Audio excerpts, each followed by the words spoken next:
Happy morning, children. We have completed about the classical genetics in our previous chapter. Let us continue the genetics concept in the chapter 3, that is the chromosomal basis of inheritance. In our previous chapter, we have learned about the Mendelism, which is the basis for genetics, and the gene interaction, which is extension of Mendel studies. So Mendel's experiments have been published in 1865 itself, but till 19th century all his work was unrecognized due to the reason that mathematical approach is new to the biological field, and the factors which he has explained, the alleles which will not blend, all these concepts were totally new, and he doesn't have any physical proof for his studies, and he does not explain about what genes are made of. So all these leads to the unrecognition of Mendel's work, and it was not accepted by the contemporaries. So after the 19th century, Mendel's work was rediscovered by three different scientists: Hugh de Vries in Holland, and Karl Correns in Germany, Erich von Steinbach in Austria. So all these three scientists were rediscovered the Mendel's concept. So in 1902, chromosome movement during meiosis were discovered. So in that, after this discovery, the Walter Sutton and Theodore Boveri has been proposed the parallelism between the chromosomal behavior and the factor which has been proposed by Mendel. So they have proposed the difference between chromosomal behavior and the Mendelian factors, the similarities between them, using the Mendel's law to explain the chromosomal movement. This leads to the acceptance of Mendel's work. So chromosomes and genes both occur in pair. All these were made Sutton to unite the knowledge of chromosomal segregation with Mendelian principles, and Sutton has proposed a chromosomal theory of inheritance.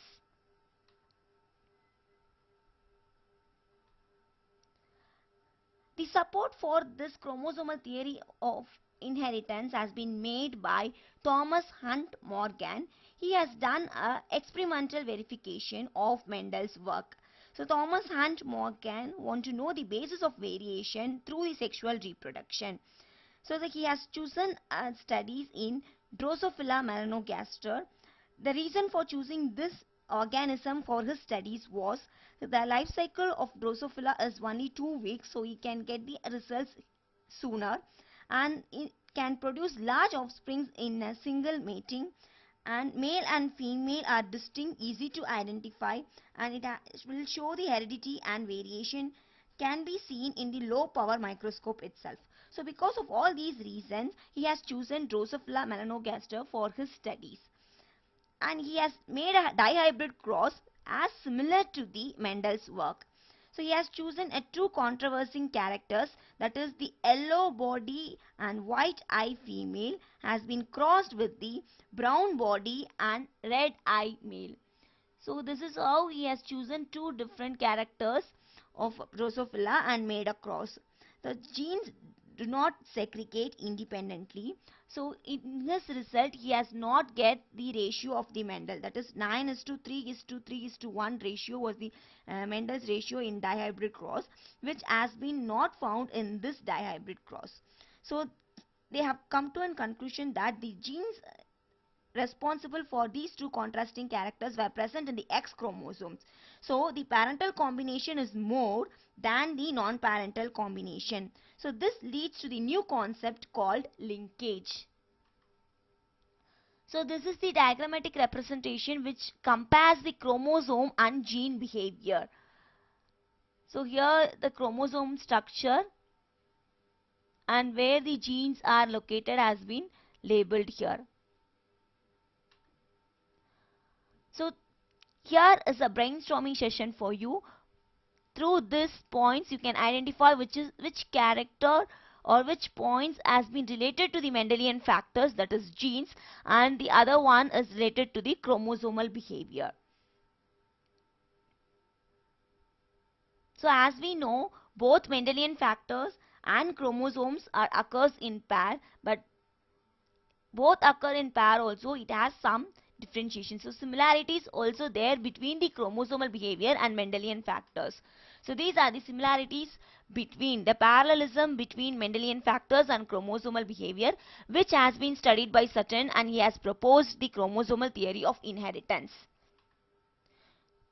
So the linkage, the new concept which has been discovered by the Morgan study, is the tendency of genes to stay together during the separation of chromosomes, and it will not allow themselves to be separated. The genes will not be separated, and as it is not separated, it cannot assort independently. So this particular concept is termed as the linkage. And in linkage we have a linked genes and unlinked genes. Two different concepts are there. So linked genes are the genes which are located close together on the same chromosome, and it will inherit together. So here you can see the single chromosome. We have two different genes which are located close together in a same chromosome. It is called as a linked genes. The opposite concept of linked genes are the synteny or syntenic genes, or also termed as unlinked genes. These unlinked genes are two different genes.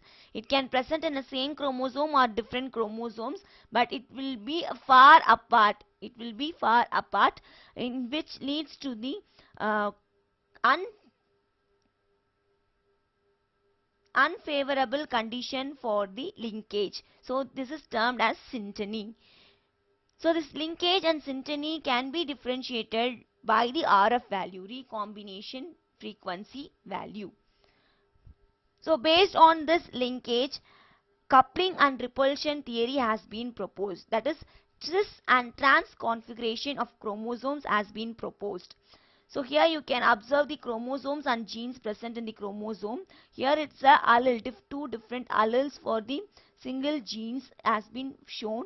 So this is the diagrammatic representation of a cis configuration, which has the direct opposite of the dominant and recessive alleles. Whereas in trans, it will have a opposite allele. So you can see in a single chromosome, it will have a one dominant gene, which allele will be present in the opposite one, and the other one will be the recessive. Here if you see, both the dominant alleles will be present in a single chromosome, and the recessive allele for the same genes will be present in the opposite chromosome, parallel chromosome.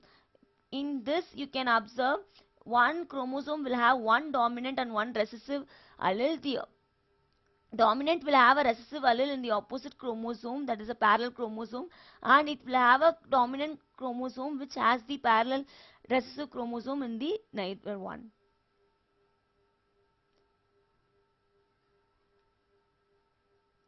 Here we have a diagrammatic representation to show the cis and configuration, cis and or coupling configuration.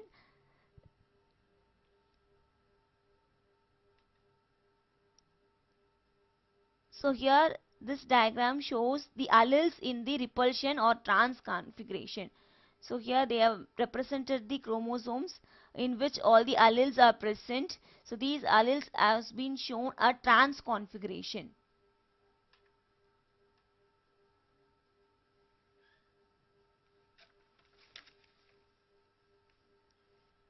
Here we have a picture which represents the complete linkage in male Drosophila. So how the linkage has been made. So if you observe these chromosomes, the genes were linked together, inherited together. So it is a complete linkage which is observed in the Drosophila. So complete linkage is not possible to separate, and it is very close together on the same chromosomes, and which will not exhibit any crossing over. Crossing over, in upcoming slides we will know what is about the crossing overs, and only parental combination can be seen in the complete linkage. Complete linkage is a rare phenomenon in nature, and it is present in the male Drosophila, which was identified by C.B. Bridge, and he has identified and declared that crossing over is completely absent in the male Drosophila.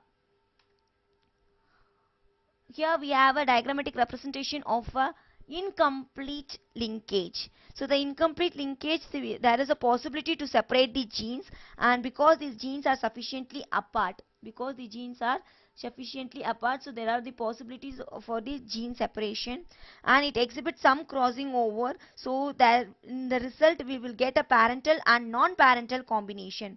So it has been observed in nature in maize plant by Hutchinson. So moving on to the next concept, that is crossing over. So in linkage group, that is a group of linearly arranged linked genes, and number of linkage groups corresponds to the number of haploid set, or we have learned in the linkage group. So this linkage is, and crossing over is totally the opposite effect, because the linkage will keep the genes together, stay close, and same chromosome will be involved, and it will reduce the new gene combination. Whereas in crossing over, it mixes the genes, leads to the separation of the linked genes, and exchange of segments between the non-sister chromatids will take place, which will lead to the new gene combinations, and it can occur both in the meiotic crossing over also there, and mitotic crossing over also there, which occurs in the germinal cells during the gametogenesis. Crossing over occurs in the germinal cells during the gametogenesis. So here we have the mechanism of crossing over, how this crossing over takes place. So the crossing over have four different mechanisms, that is synapses, tetrad formation, crossing over, and the terminalization. So this crossing over will be involved only in syntenic genes, that is syntenic synthesis will be there. The synapses is also termed as synthesis, as it involves the syntenic genes, that is unlinked genes are involved in the crossing over. So this synapses process is also termed as the synthesis. So this during synapses, the bivalent will be formed, that is pairing of chromosomes will be taking place. Homologous chromosomes will be aligned side by side, and a pair of homologous chromosomes will be present. So that is termed as a bivalent, which will form a two identical sister chromatids. So this is the two identical sister chromatids, and the blue and red are non-sister chromatids, which has been shown in a varied color. So same color is a sister chromatids, and different color represents the non-sister chromatids. So when these bivalent and the another bivalent stay together, it will form a tetrad, that is a tetrad formation. So this two identical sister chromatids held together by the centromere. This centromere, yellow color shaded part, is a centromere. These two sister chromatids were held together by the centromere. So the four chromatids will form a tetrad. The four chromatids will form a tetrad. That is the second stage in the mechanism of crossing over, in the tetrad formation. So in synthesis, in such as synapses, we have three different synapses. The synapses, that is, it can happen near the at the middle part, so near the centromere part, that is procentric, or it can happen at the endal part, that is the terminal end, near the telomeres, that is termed as pro-terminal synapses, and it can happen anywhere in the chromatid, which is termed as the random synapses. So all this will lead to the intimate pairing between the two homologous chromosomes, which will happen during the zygote stage of prophase 1 of meiosis 1. So it will happen in the zygote stage of prophase 1. So moving on to the next stage, that is the crossing over takes place. This crossing over will take place only with the help of the synaptomial complex.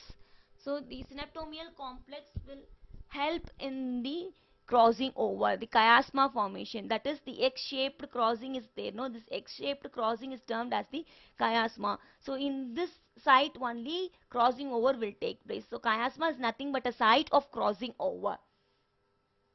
So in this you can observe how this crossing over has taken place. So the recombinants will have a combination of parental and non-parental combinations. So here is the structure of synaptomial complex. So the synaptomial complex, this is the chromatid which has been shown. So to connect these two chromatids, here we have a synaptomial complex structures. So here it will form a recombination nodules, which will lead to the crossing over. So recombinance is nothing but the crossing over result in the formation of new combinations will be formed. That new combination of character is termed as the recombinance, and recombination is the process how these two genes has been crossed over and produce a new combination of genes. So that is termed as the recombination. So I have told you about the RF value. Through RF value we can identify the linkage and the crossing over, that is syntenic genes. Unlinked genes can be identified by using the RF value. So this is the formula and calculation how we will find out the RF value. So RF value can be calculated by dividing the number of recombinants by the number of offsprings, and multiplied by 100. We will get the percentage. If the percentage is 50%, there is a 50% chance of the crossing over.